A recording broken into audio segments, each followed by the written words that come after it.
সম্প্রতি নিজেদের ব্যক্তি স্বার্থ চরিতার্থ করা ও অবৈধ সুবিধা নেওয়ার লক্ষ্যে কিছু অসাধু ব্যক্তি ও গোষ্ঠী আমার আত্মীয় পরিচয় বা নাম ব্যবহার করে বিভিন্ন দপ্তরে তফদির করছেন, যা সম্পূর্ণ অনৈতিক।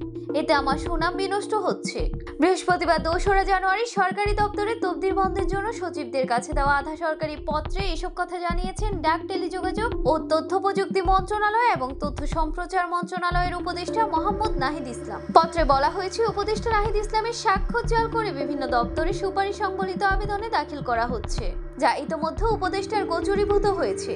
কেউ উপদেষ্টার আত্মীয় পরিচয় বা নাম ব্যবহার করে কোনো কাজ উদ্ধারের চেষ্টা করলে তা বিবেচনা না করার জন্য সংশ্লিষ্ট কর্তৃপক্ষের প্রতি আহ্বান জানানো হলো।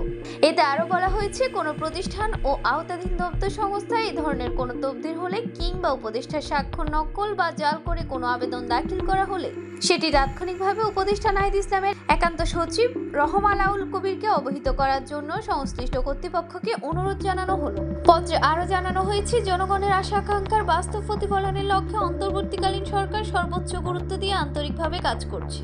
একই সঙ্গে রাষ্ট্র সংস্কারের সুবিশাল কার্যক্রম দ্রুততার সঙ্গে বাস্তবায়নে সরকারি কর্মকর্তা কর্মচারীদের সহযোগিতা ও প্রত্যাশা করেন উপদেষ্টা নাহিদ ইসলাম।